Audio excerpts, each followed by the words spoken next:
Hello, हाय, नमस्कार, प्रणाम आप सभी लोगों को।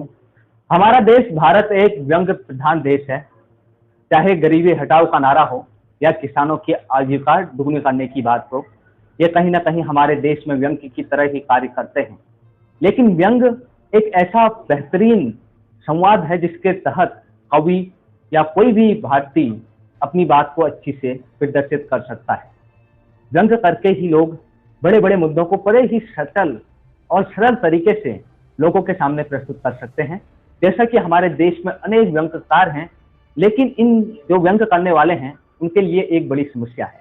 वह किस व्यक्ति का व्यंग करें, किसकी मजाक करें या किसके बारे में लाइनें लिखें, यह एक चुनौतीपूर्ण ही रहता है। व्यंग्यकार आखिर हमेशा परेशान ही रहता है। अगर वह पश्चिम बंगाल में वहां के मुख्यमंत्री पर करता है तो उस पर कार्रवाई हो जाती है, या वो उत्तराखंड के किसी मंत्री पर काम करेगा, व्यंग करेगा, तो उस पर ही कार्रवाई हो ही जाएगी। व्यंग्यकार का एक जीवन जो है बहुत ही संघर्षों से भरा रहता है, लेकिन उसकी बात में दम तो होती है। आज हम बात करेंगे हमारे देश में व्यंग की यह राजनीति कैसे बहुत चरम सीमा पर है, और यह व्यंग्यकार जब किसी दूसरे पर व्यंग करते हैं तो कुछ लोग खुश हो जाते हैं, जब उन पर कोई व्यंग कर देता है तो वह नाराज हो जाते हैं। हम या आजाद दोनों ही केसों में व्यंग्यकार को ही सहना पड़ता है। व्यंग्यकार किस रूप से व्यंग करता है, उसकी क्या राजनीति है, वह किस उद्देश्य से व्यंग करता है, हम नहीं जानते। बस हम इतना जरूर जानते हैं, कुछ वर्ष पहले हम भी व्यंग किया करते थे, लेकिन हमें उसमें भी बहुत गालियां मिलती थी, इसलिए हम किसी पर भी व्यंग करना छोड़ दिए हैं।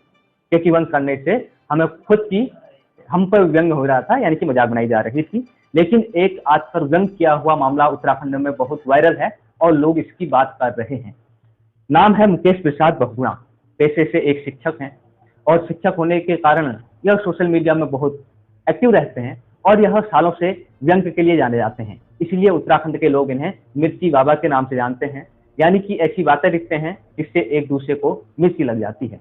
इन्होंने अपने 2-3 दिन पहले एक फेसबुक पोस्ट में एक व्यंग किया।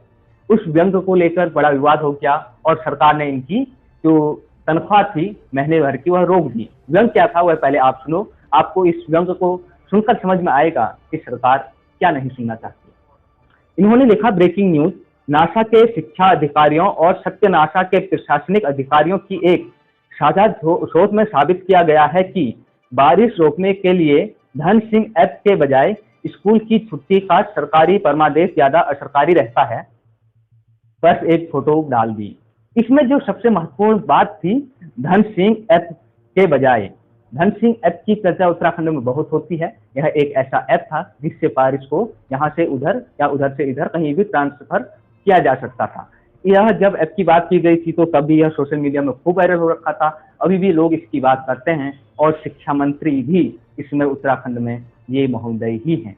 इसी कारण से ये छोटा सा व्यंग उनको चुभ गया, लेकिन दावा किया जा रहा है कि यह उनको नहीं चुका, उनके एक चाहने वाले को, उनके एक फॉलोवर को, जो उनको फॉलो किया करता था, उसको यह बात बुरी लगी और उसने इसकी शिकायत कर दी। और इसी शिकायत के दम पे मुकेश प्रसाद बहुगुणा का 1 महीने का अभी तक का वेतन रोक दिया गया है और कार्रवाई की बात कर रही है।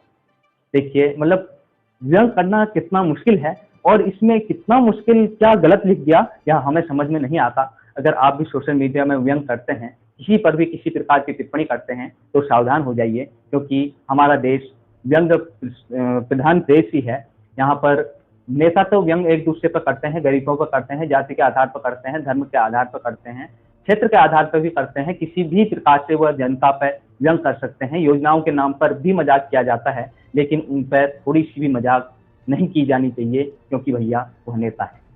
आप मुकेश प्रसाद बहुगुणा जो उन्होंने यह पोस्ट लिखी, इसके बारे में क्या सोचते हैं, क्या कहना चाहते हैं, अपनी राय अवश्य दीजिए। आप सभी का बहुत बहुत धन्यवाद। भारत के इस व्यंग प्रधान देश में आपका स्वागत है।